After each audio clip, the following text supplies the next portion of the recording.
Next on PIJN News, Dr. Chaps reports on these important issues. A Navy veteran becomes a CIA officer who becomes a lawyer, and now he's running for public office. Today we interview Chance Hill for CU Regent. Former Navy chaplain Gordon James Klingenschmidt took a stand to defend religious freedom by daring to pray publicly in Jesus' name. Now he helps you by reporting the news, discerning the spirits, and praying the scriptures. Would you pray with us? Here's Dr. Chaps. God bless you in Jesus' name. My name is Chaplain Gordon James Klingenschmidt, Dr. Chaps, and you're watching PIJN News. On this show, we normally like to report the news, discern the spirits, and pray the scriptures in Jesus' name. But today we have a live in-studio interview with a new friend and a first-time guest to our program, my dear conservative ally for the cause, Chance Hill. Chance, I want to welcome you to the program. Thank you for having me on. I appreciate it. So at the top of the show, I said you're a Navy veteran, you're a former CIA operative, you are a law school graduate, University of Michigan, and now you're running for public office. You've had a whirlwind of experience, but you're not that old. Tell us your story. Right. So I should say up front, I was more of an analyst at CIA than an operative, although I did some brief undercover work in the Middle East for about 6 weeks with training. So I just want to make sure I'm clear on that. But I'm 38 years old, so you're very humble, I can tell. I just want to be clear, make sure I'm clear on kind of my background. But I grew up in Southern California back when that was a Republican country, back in the 80s.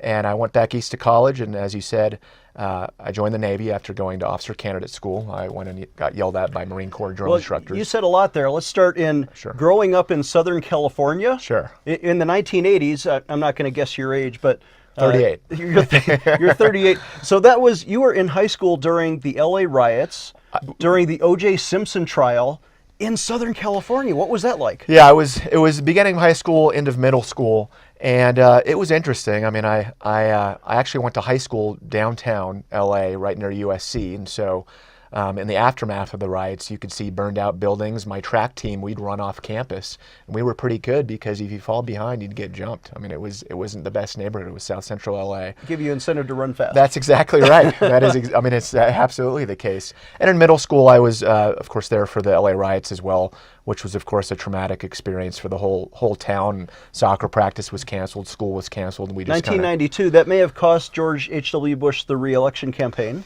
I think that might have been part of it. I mean, along with Ross Perot and other factors, of course, as well.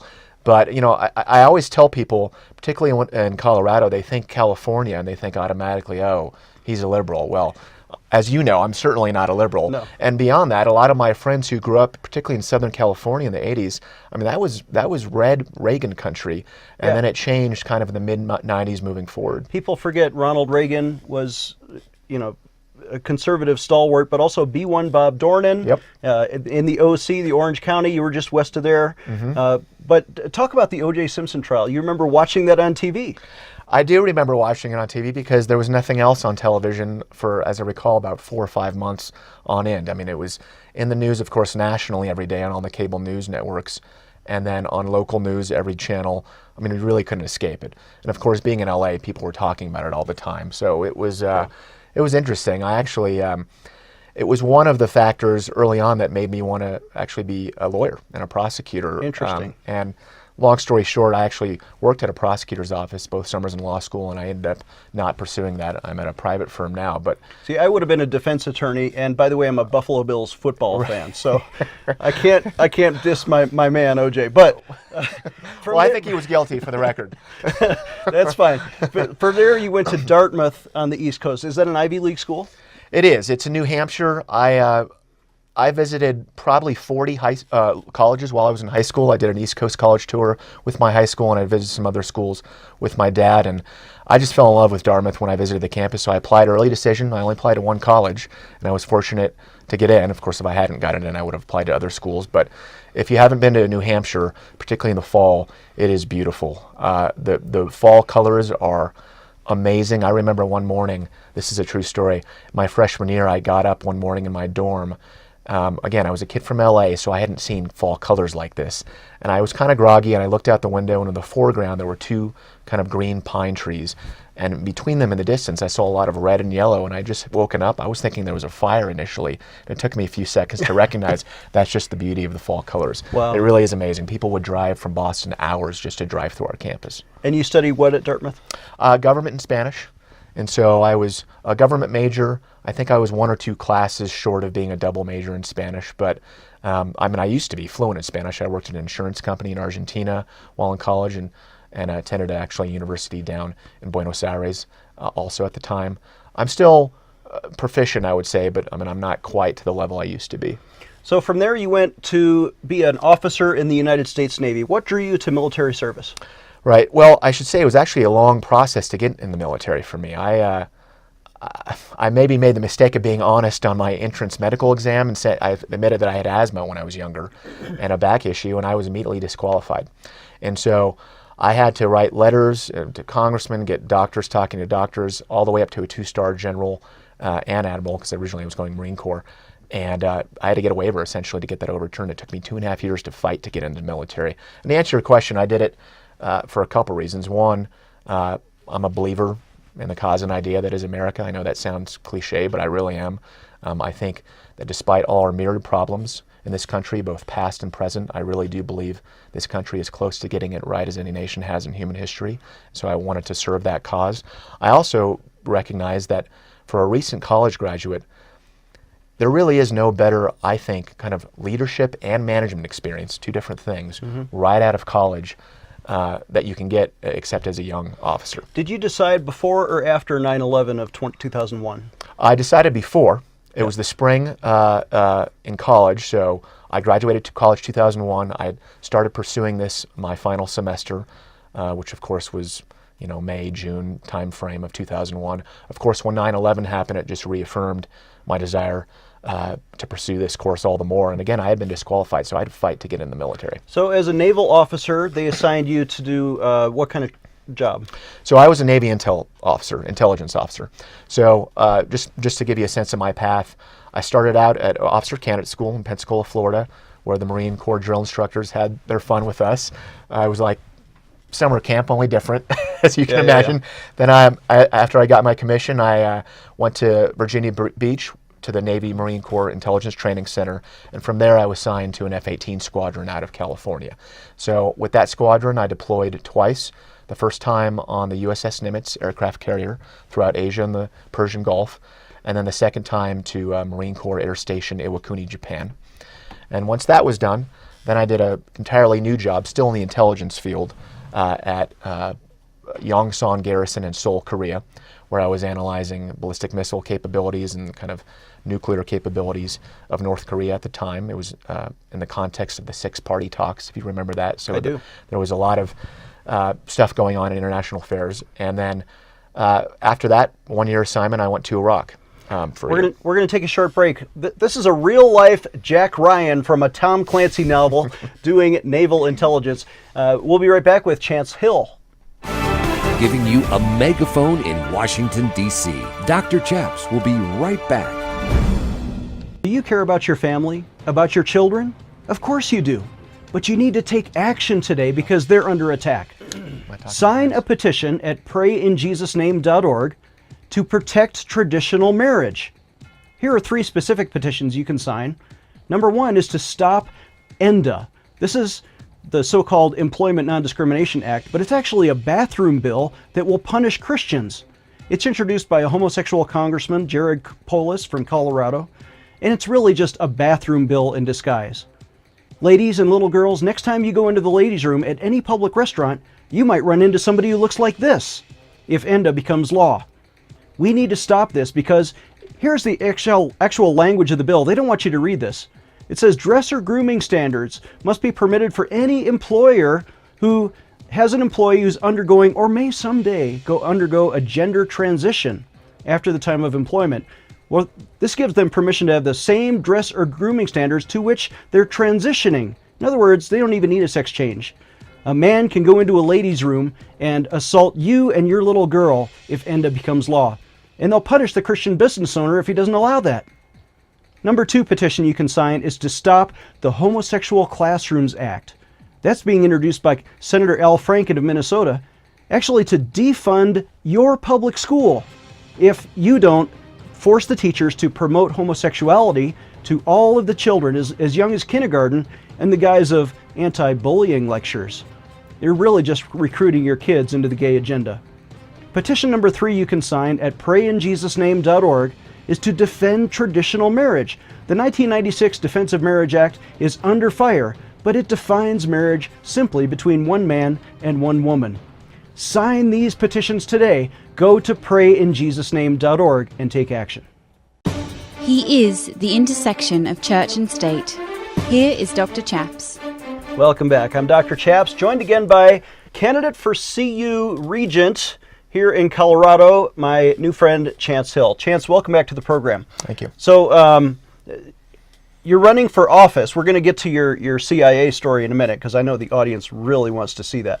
But what is CU Regent and why are you running for office? Sure, and I should say specifically I'm running for CU Regent in Colorado's 5th Congressional District. So to give you a sense, a broad overview, there are 9 CU Regents. There's a CU Board of Regents composed of 9 people, 1 from each of the 7 congressional districts, and then 2 at-large seats.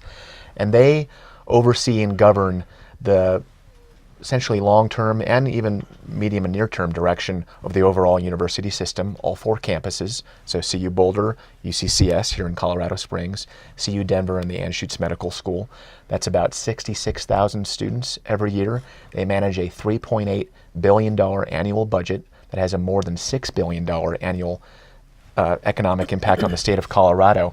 And they also oversee the 3rd largest employer in the state. People don't realize the CU system has more than 32,000 employees. And so, as I tell people, whether you went to CU or not, whether you went to college or not, it's irrelevant. If you are a Coloradoan, you should care about these races because they have such an impact on the state's economy, not to mention the intrinsic value of education and the future of America, because these students will go on to become citizens and shape our country. So because it is such a big part of our state economy, and as you said, the 3rd largest employer in the state, it's still part of the government, and therefore we have to have the entire university system has to be accountable to elected officials, and they call them regents. Yes. And they sit on a board together. How many are there total, and how could you contribute? Right, so there are 9, again, 1 from each of the 7 congressional districts, 2 at large, so 9 people govern the entire CU system.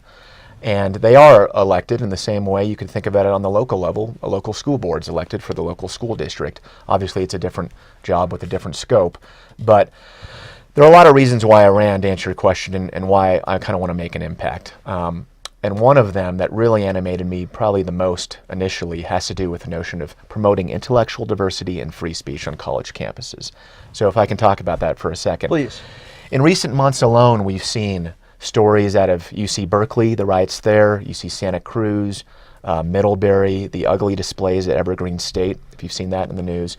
And when I read about these stories, when I hear about them, they're not just a theory to me. I just kind of lived that experience in the sense that I was a recent graduate. I was just on a college campus. And so University of Michigan, we didn't talk about that. You went to law school in residence at Michigan. Right. And I always tell people my recent experience in Ann Arbor was probably more similar to CU Boulder in particular than anyone who went to CU Boulder maybe 10 or 20 years ago. Because much of what I'm saying about trying to promote intellectual diversity, I could really say in any state of the union. The CU system is actually better in this regard than a lot of states, partly as a function of initiatives put forth by Republican regents, such as the Conservative Thought and Policy Chair up in Boulder and the Center for Western Civilization. But I think we can all agree there's a lot of room for improvement. This is a long-term endeavor to try to work towards that end, and my hope is to be a piece of that puzzle.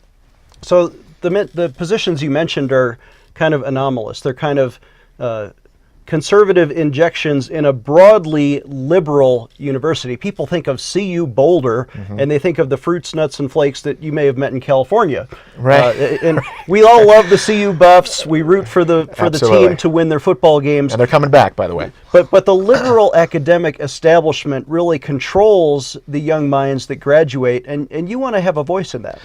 I do, and so, I want to be very clear on the campaign trail, and I say this all the time. Obviously, I believe in promoting intellectual diversity and free speech.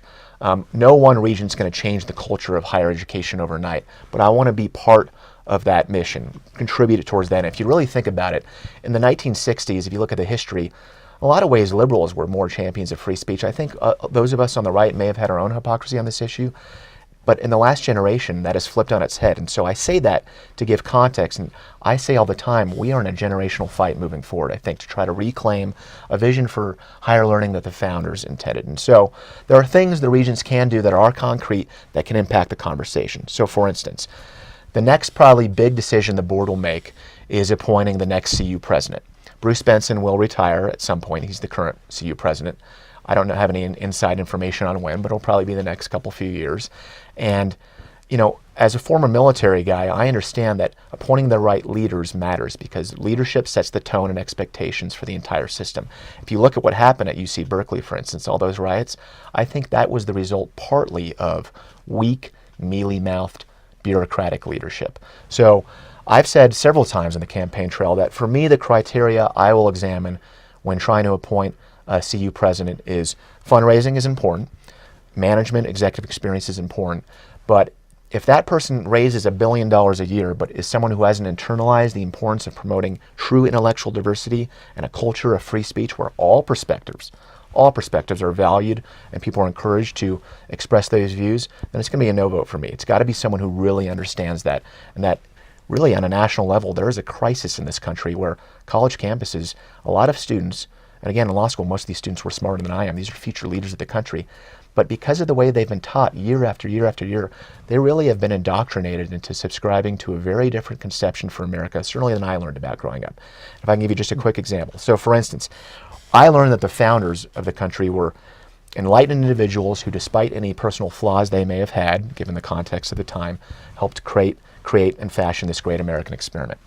Nowadays, a lot of students, because of the way they're being taught, think, well, the founders were just a bunch of white, heteronormative, patriarchal, sexist, slave-owning bigots, so why should we listen to what they had to say? Constitution, smonstitution. And because of that, things like the value of the First Amendment and free speech, they're just not as important to a lot of students. They're more interested in not offending people.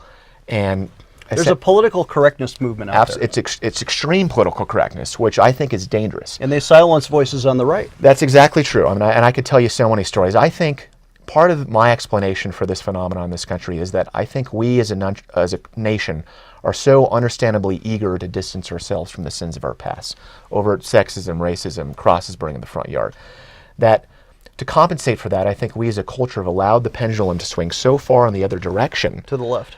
To the left, and also to kind of compensate for those past sins, but now it's getting to a point that is in some respects no less pernicious than what we're trying to get away from, because I've seen it firsthand.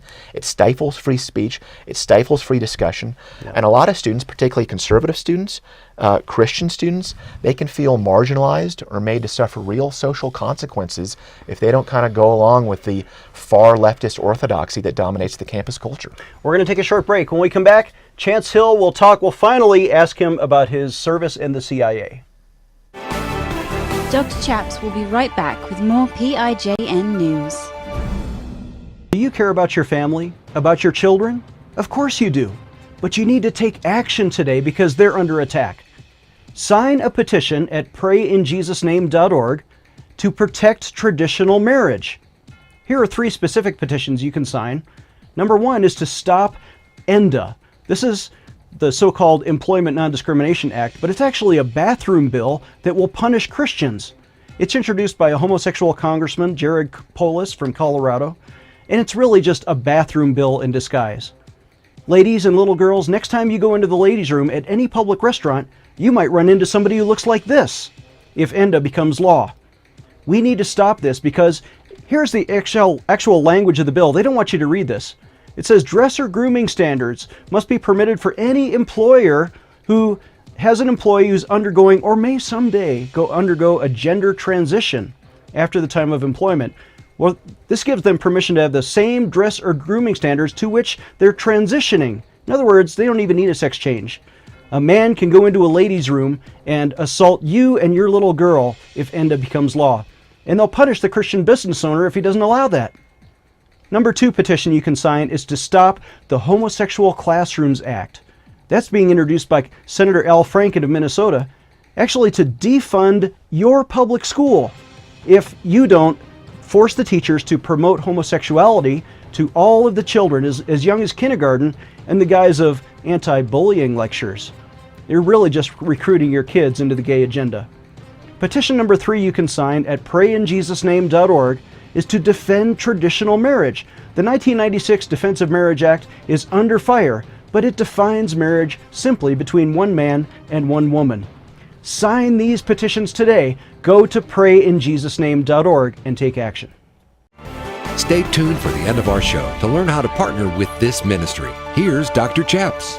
Welcome back. I'm Dr. Chaps, joined again. Chance, tell us where you left off. You went into the Navy, but then after the Navy, you moved over to the CIA. Yes, so I did almost 6 years active duty in the United States Navy.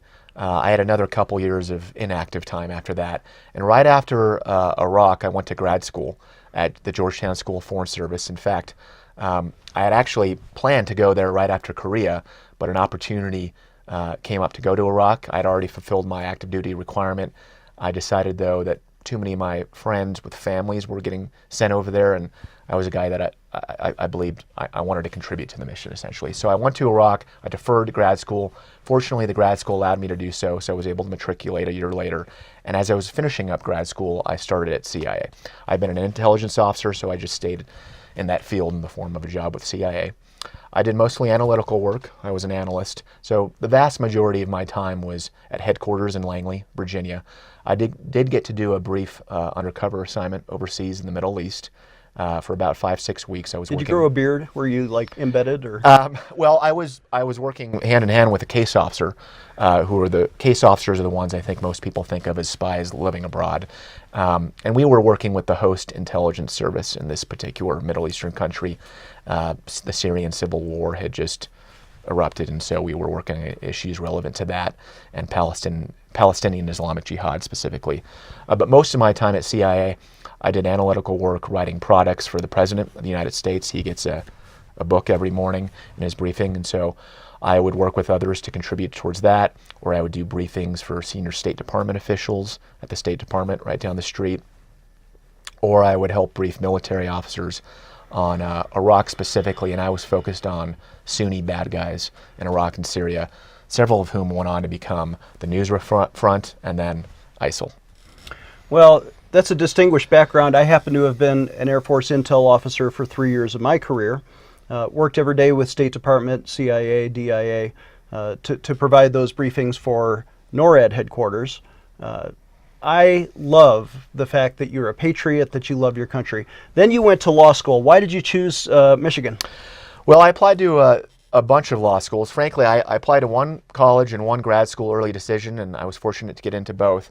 For law school, I only did okay on the LSAT, the entrance exam, so I wasn't sure where I was going to get in, frankly. So I applied to 20-something law schools, but I applied early decision to Michigan, partly because it's a great law school.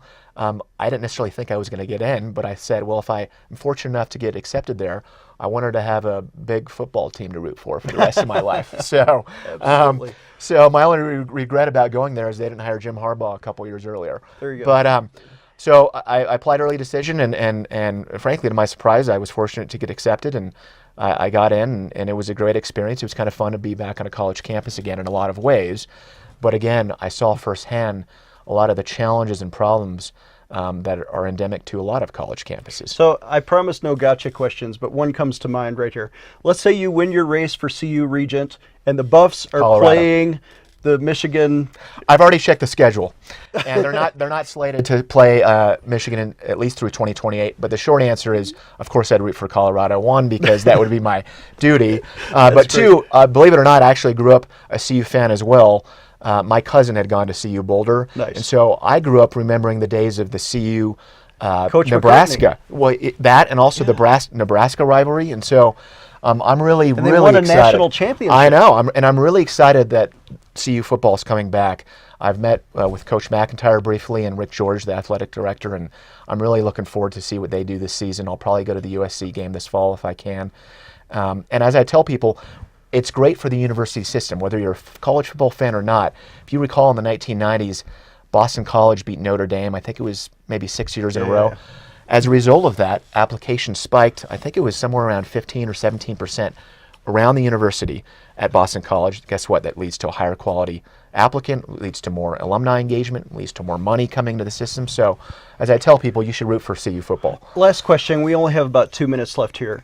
Your faith really is an important part of you, and Yes. it informs how you approach things and policy decisions that you may have to make as a regent. Talk about your faith. Sure. And so, I mean, the regent position, of course, obviously is a non-religious position, but I can give you a sense of how my theology impacts my worldview and the judgments it informs. So, for instance, I don't believe that free will is an accident. I think free will is God's greatest gift. For me, absent free will, you can't really have love. If you think about it, absent free will, we'd essentially just be a bunch of unthinking automaton slaves, almost in a sense. Mm-hmm. And so, to the extent in this plane of existence we can contribute towards that end, kind of advance that cause, and forging public policy, for instance, that within reason maximizes personal liberty, I think that is an approach that is most consistent with part of the purpose and meaning of this life. And ideally, if you have those individual choices as much as you can, you learn, you grow, you make mistakes, you mature, and in theory, and I certainly believe this, it helps prepare you for the next life. And having that free will, we're all accountable for our choices in this life, and God will decide. So, Chance, I'm so honored to have you on our show. I want to give you a chance to mention your website. Any closing comments? When can people expect to see your name on a ballot? Sure, yeah, thank you for that. And I'll just say up front, you can go to our campaign video and website at www.chance4curegent.com. I think it's on the screen right now. I'll be candid in saying there's a donate tab on there. Campaigns aren't free. Any kind of support is appreciated. But next spring, there'll be the April Assembly after the caucuses, and next June, there's the primary, and my name will be on that ballot one way or the other.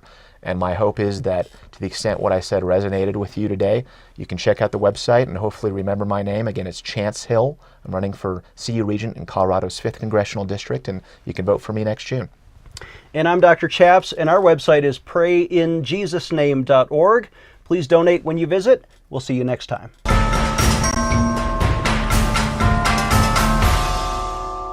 Today I want to invite you to sign an important petition to Congress to protect military chaplains, especially their right to pray publicly in Jesus' name. If you remember my story, you know that I was vindicated by Congress in 2006 after I took a principled stand for the right to pray in Jesus' name.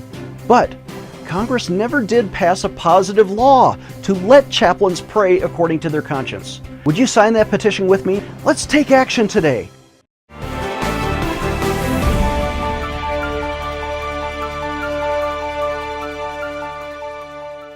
Dr. Chaps needs your financial support to stay on the air. Would you please send your best donation today? Please visit prayinjesusname.org to donate online. Or you can mail a check to Pray in Jesus Name Ministries, Post Office Box 77077, Colorado Springs, Colorado 80970. You can also call us toll-free right now at 866-OBEY-GOD. That's 866-OBEY-GOD. Please sign up for our free emails at prayinjesusname.org. Again, that's prayinjesusname.org.